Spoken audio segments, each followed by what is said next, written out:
Doctor Mizanur Rahman Azhari তো একজন মাজার পূজারী, ঠিক নেই? সে একজন মুরতাদ কাফের। সে প্রকাশ্যে আল্লাহর নবীর উপর সে প্রকাশ্যে গুস্তাখি করেছে।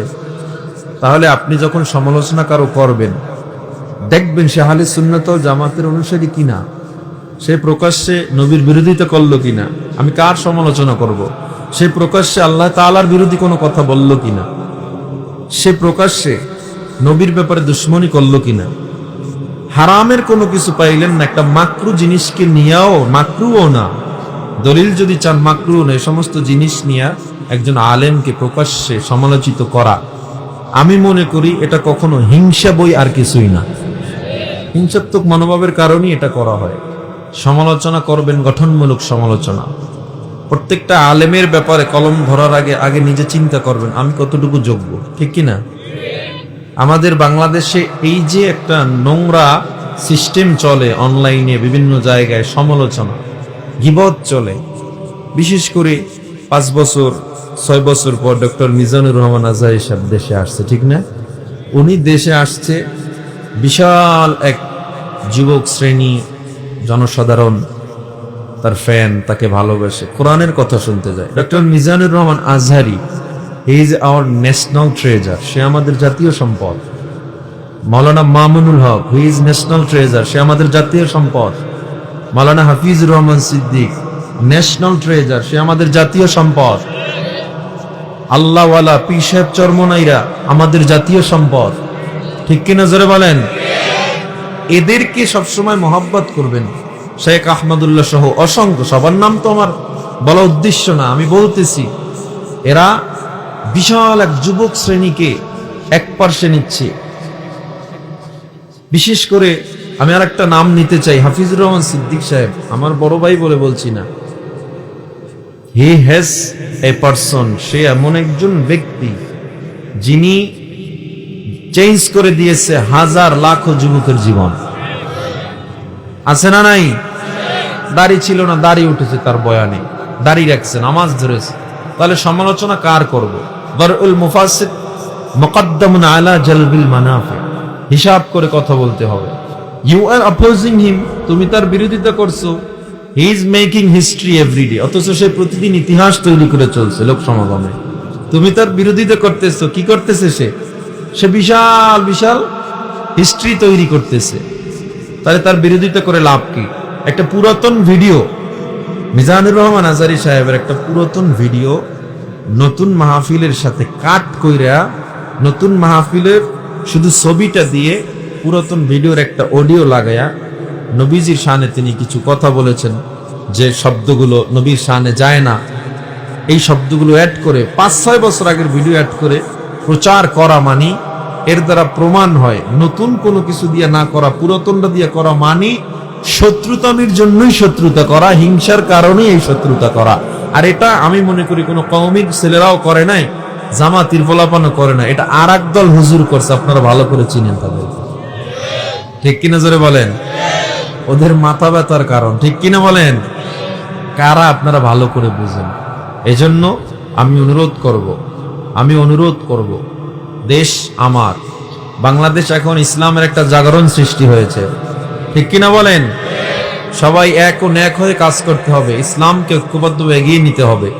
নতুন করে যদি আপনি কোনো ভুল পান, অবশ্যই সেটা সরাসরি আলোচনা করার পরে প্রকাশ্যে আলোচনা করবেন। যদি না সে হারাম কোনো কাজ, ইসলাম বিরোধী কোনো কাজ প্রকাশ্যে না করে, তার কোনো বিষয়, যে কোনো আলমের বিষয় প্রকাশ্যে কথা বলা যাবে না। পারবেন তো ইনশাআল্লাহ? আল্লাহ সবাইকে কবুল করেন, জোরে পড়েন আমিন। আমরা সবাই জান্নাতে যেতে চাই। কারা কারা যেতে চাই? হাত নামান। জান্নাতে যেতে যেহেতু চাই, কাজ করার দরকার আছে না নাই? আল্লাহ তাআলা সূরা আসরে কসম খেয়েছেন, ওয়াল আসর, সময়ের শপথ, ইন্নাল ইনসানা লাফি খুসর, নিশ্চয়ই সব মানুষ ধ্বংস, সব মানুষ ক্ষতিগ্রস্ত, সব মানুষ এক কথায় ক্ষতিগ্রস্ত। মানে আল্লামা কাদি সানাউল্লাহ পানিপতি রাহমাতুল্লাহ তাফসীর মাযহারিতে বলেন, আল্লাহ যাকে ক্ষতিগ্রস্ত বলেছে এরা তো জাহান্নামী। তাহলে সব মানুষকে আল্লাহ কেন জাহান্নামী বললেন? ইল্লা রূহুল ইস্তিসনা, না সবাই না, কিছু মানুষ জান্নাতে যাবে, কিছু মানুষ। এখন আসেন, তাই কিছু মানুষের অন্তর্ভুক্ত আপনারা দোহালিয়ার মানুষ কি হতে চান? জোরে বলেন। সবাই যদি হতে চাই, আল্লাহর দেওয়া শর্ত মানতে হবে। আল্লাহর দেওয়া 4টা শর্ত। কয়টা? ইমাম শাফি রহমাতুল্লাহ আলাইহি বলেন, কেউ যদি সূরাতুল আসর তেলাওয়াত করে, এটার উপরে আমল করে, তার পুরো কোরআনের উপরে আমল না করলেও এই একটা সূরার উপরে আমল করলে সে জান্নাতে চলে যাবে। এটা যদি বুঝে শুনে আমল করা যায়, তাহলে দাম আছে না নাই? এজন্য আল্লাহ তাআলা বলেন, সব মানুষ ক্ষতিগ্রস্ত, ইল্লাল্লাযীনা আমানু ওয়া আমিলুস সালিহাত। আল্লাহ বলে সব মানুষগুলো জাহান্নামী, সব মানুষগুলো ক্ষতিগ্রস্ত, তবে 4 গুণওয়ালা মানুষ ক্ষতিগ্রস্ত হবে না। 4 গুণওয়ালা মানুষ ক্ষতিগ্রস্ত হবে না। 4 গুণের মধ্যে 1 নম্বর গুণ আল্লাযীনা আমানু, যারা ঈমান আনয়ন করবে। ঈমানদার কারা? ঈমান আনয়নের জন্য আবার কিছু শর্ত আছে। 1 নম্বর শর্ত আমানতু বিল্লাহ, ঈমান আনতে হবে আল্লাহ তাআলার উপরে। আল্লাহর উপর ঈমান আনে কেমনে? বলে লা তুশরিক বিল্লাহ, আল্লাহর সাথে শরীক করা যাবে না। আল্লাহ কয়জন? আল্লাহ কয়জন? হুয়াল্লাহু আহাদ, আল্লাহ একজন। আল্লাহর উপর ঈমান আনলাম, বিশ্বাস করলাম। আল্লাহ কয় 4 গুণের 1 গুণ তোমার মধ্যে ঈমান থাকতে হবে। আর ঈমান থাকার জন্য প্রথম শর্ত আল্লাহরে মানতে হবে। 2 নম্বর শর্ত ওয়া কুতুবিহি, কিতাব মানতে হবে। কিতাব বলতে তাওরাত, জাবুর, ইনজিল, কোরআন সহ 108 খানা সহিফা কিতাব আল্লাহ তাআলা নাজিল করেছেন। সবগুলোর উপর ঈমান আনার দরকার আছে না নাই? ওয়া রাসূলিহি, আল্লাহর নবীর উপরে ঈমান আনতে হবে। আল্লাহর নবীর উপর ঈমান কেমনে আনবো? আল্লাহর নবী মুহাম্মদুর রাসূলুল্লাহ সাল্লাল্লাহু আলাইহি ওয়াসাল্লাম আল্লাহর বান্দা এবং রাসূল, এটা মানি কি মানি না? আল্লাহর নবী বলেছেন, আনা খাতামুন নাবিয়্যিন লা নাবিয়্যা বাদি, আমি শেষ নবী, আমার পরে আর কোন নবী আসবে না। আমার নবী শেষ নবী, এই কথা মানেন তো আপনারা? না মানলে আপনি মুরতাদ, কাফের। কিন্তু বর্তমানে বড় আফসোসের সাথে বলতে হয়, একদল মানুষ পাওয়া যায় যারা নিজেদেরকে নবী দাবি করে, আছে না নাই? নাম কি? আরো আসতে, কাদিয়ানি মুসলমান না কাফের? কাদিয়ানীদেরকে যারা কাফের বলবে না, তারাও কাফের। আমরা মুসলমান পেটের জন্য আন্দোলন করি না, কাপড়ের জন্য আন্দোলন করি না, আমরা পেটে খাবার না এজন্য আন্দোলন করি না, জীবন দেই না। নেতার জন্য আমরা ময়দানে নাইমা জীবন দেই না। আমরা মুসলমান, হিন্দুরা ইবাদত করে, আমরা বাধা দেই না। কারণ ইসলাম কখনো অন্য ধর্মকে আঘাত করে না, বাধা দেয় না। খ্রিস্টানরা ইবাদত করে, মুসলমান বাধা দেয় না। তাইলে মুসলমান রাস্তায় নামে কেন? মুসলমানের কোনো দল নাই, মত নাই। যে যেই দল করে না কেন, নবীর বেলায় সবাই একমত। ঠিক কিনা জোরে বলেন? মুসলমান আমার নবীর খতমে নবুয়ত নিয়ে যখন টানাটানি করা হয়, আমার নবী খতমে নবুয়ত, আমার নবী শেষ নবী, এটা আমরা জানি, মানি, বিশ্বাস করি। হে মুসলমান, এরপরেও যখন আমার নবীর খতমে নবুয়তের উপরে কালেমা লেপন করা হয়, আমার নবীর শেষ নবী মাই না। কাদিয়ানীর মতো সম্প্রদায়েরা নিজেদেরকে নবী দাবি করতে চায়। আমরা সরকারকে জানিয়ে দিতে চাই, এই কাদিয়ানীদেরকে অচিরেই বাংলা জমিনে কাফের ঘোষণা করতে হবে।